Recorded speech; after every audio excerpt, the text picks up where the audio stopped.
AI វាប្រាប់យើងថាវាបានបង្កើតអីគេខ្លះអញ្ចឹងទី1វាបានបង្កើតជាមេតិកាជាភាសាខ្មែរទាំងអស់ងាយយល់ទី2រូបភាពនិង icon គ្រប់គ្រងមេតិកាទី3រចនាបែបវិជ្ជាជីវៈបាទទី4គ្របដណ្ដប់ប្រធានបទសំខាន់និយមន័យបាទទាំងអស់ហ្នឹងអញ្ចឹងយើងអាចចុចមើលម្ដងមួយបាទ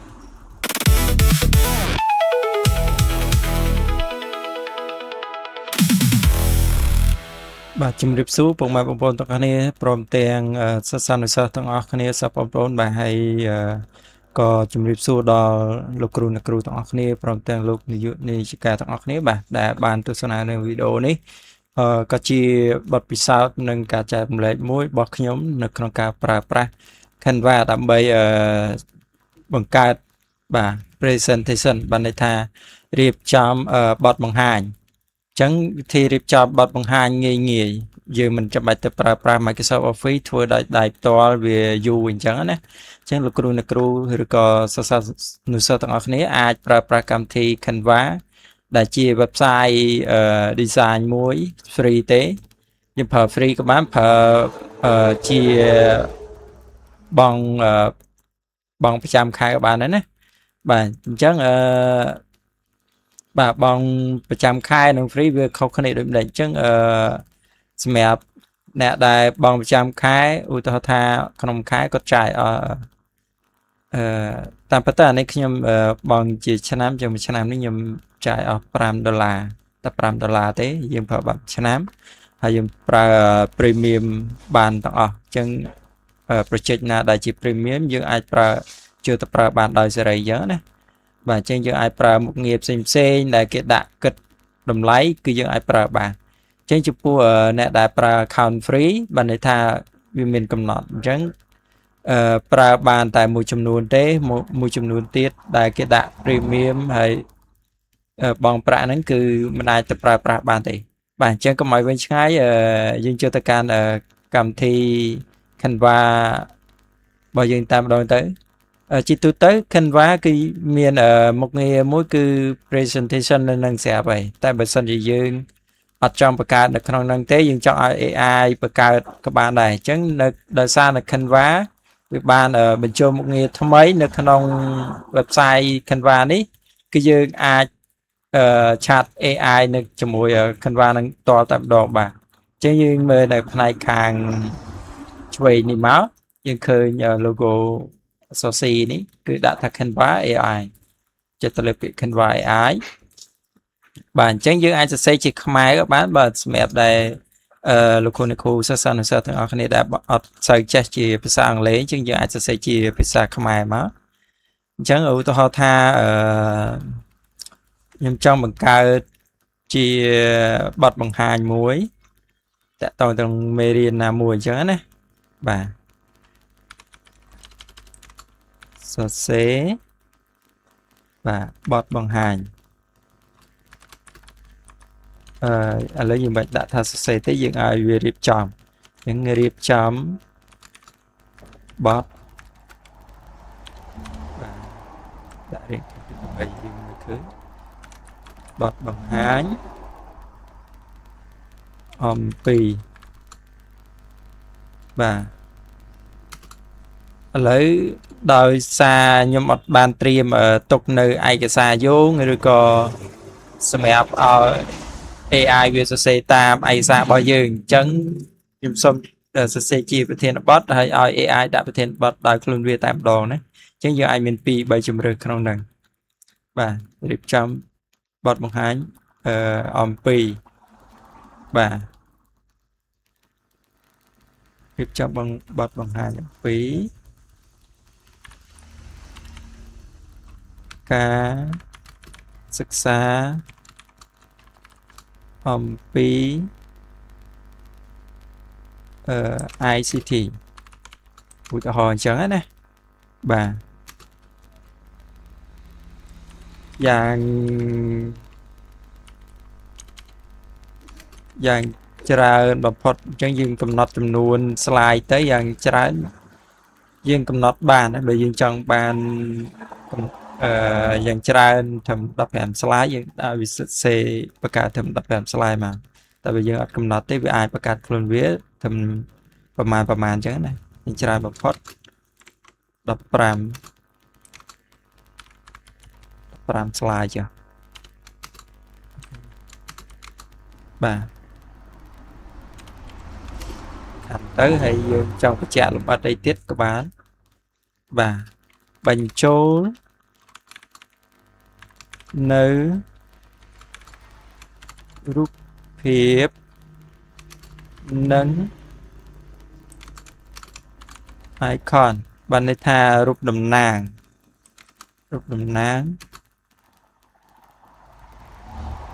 ហើយរចនា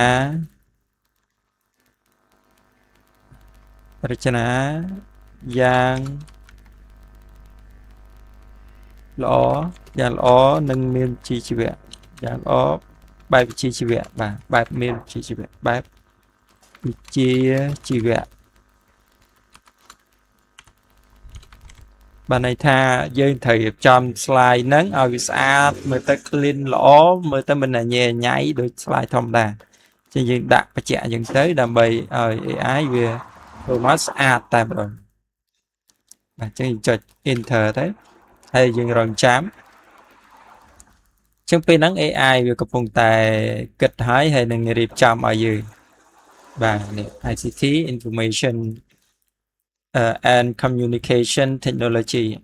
បាទអញ្ចឹងវានឹងរៀបចំជាតពណ៌ឲ្យយើងឃើញណាអញ្ចឹង slide ទី1មានអីអញ្ចឹងយើងអាចចុចទៅកែបានណានេះត្រង់កន្លែងផ្ទាំងខាងហ្នឹងយើងអាចចុចកែបាននៅ slide ទី1សរសេរពីអីអញ្ចឹងណាបាទនេះឃើញណារចនាសម្ព័ន្ធនឹងមានអីអញ្ចឹងណាបាទអញ្ចឹងនៅក្នុងនេះអូមានលាយភាសាអាស៊ីមកទៀតបាទអញ្ចឹងយើងឲ្យវាបញ្ជាក់នៅក្នុងនេះមកយើងបាច់ចុច generate design ទេដោយសារតែមានកំហុសជាងយើងអាចប្រាប់វាបន្ថែមណាសរសេរជាបាទដាក់គ្រប់ slide ជាមេរៀនភាសាខ្មែរងាយយល់បាទងាយយល់ប៉ុណ្ណឹងចាហើយចុច enter ទៅមុខទៀតទៅចឹងយើងរងចាំមើលលទ្ធផលទាំងអស់គ្នាមើលបាទ brainstorm creative direction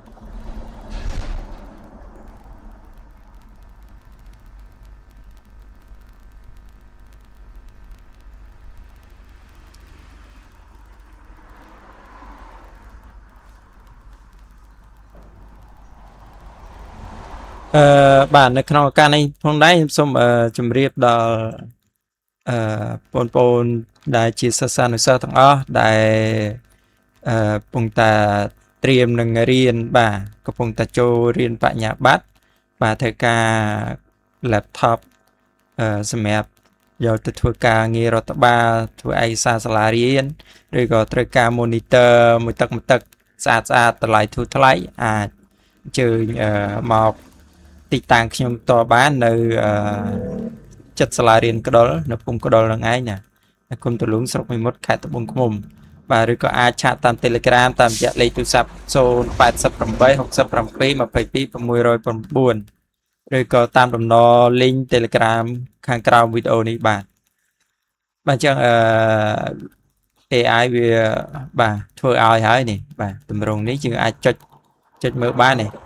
អញ្ចឹងយើងអានតាមនេះមកដោយ AI វាប្រាប់យើងថាវាបានបង្កើតអីគេខ្លះអញ្ចឹងទី1វាបានបង្កើតជាមេតិកាជាភាសាខ្មែរទាំងអស់ងាយយល់ទី2រូបភាពនិង icon គ្រប់គ្រងមេតិកាទី3រចនាបែបវិជ្ជាជីវៈបាទទី4គ្រប់លំដាប់ប្រធានបទសំខាន់និយមន័យបាទ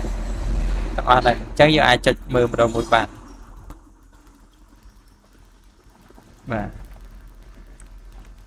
បាទនេះឃើញទេលោយបាទអញ្ចឹងយើងគិតថាយកហ្នឹងហើយយើងចុចសញ្ញាខ្មៅដៃដែលនៅខាងក្រោមនេះមកណានេះសញ្ញាខ្មៅដៃហ្នឹងចុចទៅលើវាមួយមក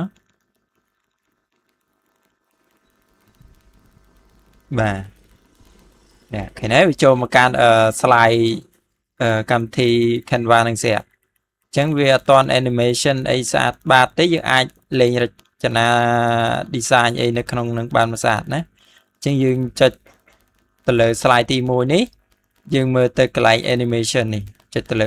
animation នេះមកហើយយើងមើលតើ animation របស់វានឹងលេងយ៉ាងម៉េចបាទលេងចឹងណាចឹងបើនេះយើងអាចចុច preview presentation ក៏បានដែរដើម្បីថាចង់ដឹងថាវារៀបចំឲ្យទាំងអស់ហ្នឹងមានលក្ខណៈបែបម៉េចចឹងណាចឹងចុចកន្លែង share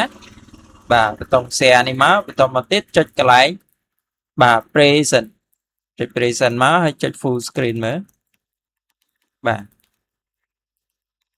ទចុចសញ្ញាបតុង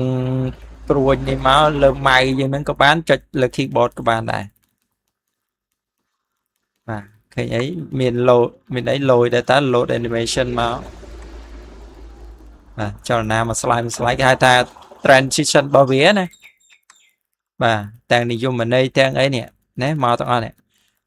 បាទនិន្នាការបច្ចុប្បន្ននៃ ICT នេះបាទ cloud computing AI machine learning បាទ IoT និង mobile tech បាទមានអីត្រឹមត្រូវ ICT នៅកម្ពុជានេះណាគេណាជិតទៅមុខទៀតថាប្រយោជន៍នៃ ICT បាទលើកកម្ពស់ទំនាក់ទំនងបាទនឹងពេលដែលយើងធ្វើបទបង្ហាញយើងឡើងធ្វើបទបង្ហាញយើងបញ្យល់តាមនឹងបាទតមែនតើ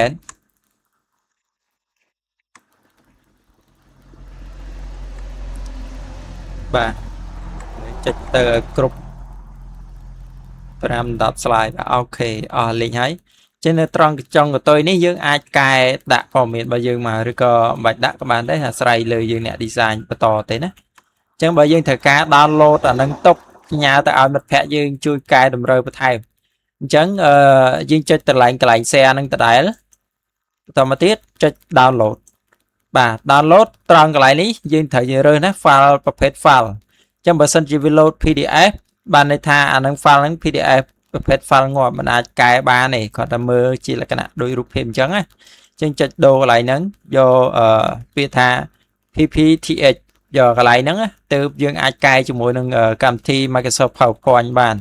អញ្ចឹងយើងចូលទៅ PowerPoint យើងកែវាបានដោយសេរីបាទចុចអាហ្នឹងមកហើយចុច download បាទយើងរងចាំតើនេះអសញ្ញានេះហ្នឹងវាបានន័យថាពងទាញយកបាទអញ្ចឹងបានហើយយើងរើស folder កន្លែងទុកឧទាហរណ៍ថាខ្ញុំទុកលើ desktop អញ្ចឹងទៅបាទចុច save អញ្ចឹងវាចូលហើយនៅខាងលើនេះហើយចុច open folder នេះក៏បានឬចុចបើកយក file ហ្នឹងតែក៏បានឥឡូវខ្ញុំសូមបើក open folder សិនបាទហើយចុចបើកវាមកនេះគេនេះវា run ចូលជាមួយនឹង PowerPoint គេណា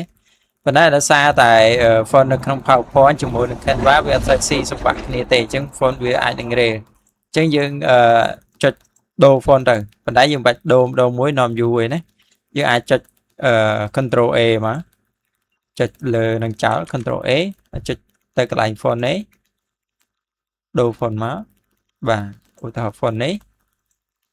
ហើយយើងទាញសេរីវាតាមនឹងទៅហ្នឹងឃើញទេនេះវាតូចពេកយើងអាចសេរីវាធំមកតាមអ្វីដែលយើងចង់បានមកឧទាហរណ៍ថានៅពេលដែលយើងបញ្ចាំងដាក់ទៅលើបញ្ចាំង slide អក្សរតូចពេកអ្នកមើលក៏ពិបាកមើលដែរវាតូចណាជាងយើងយកមកកែកនតាមក្រោយតាមអ្វីដែលយើងចង់បាននឹងមកបាទអញ្ចឹងមេរៀនសម្រាប់ការបង្កើត presentation ដោយ AI នេះគឺមានតែប៉ុណ្្នឹងទេបើសិនជាមានចម្ងល់អាច comment នៅក្នុងវីដេអូបានហើយវីដេអូទី2ខ្ញុំនឹងប្រាប់បន្ទាប់ពី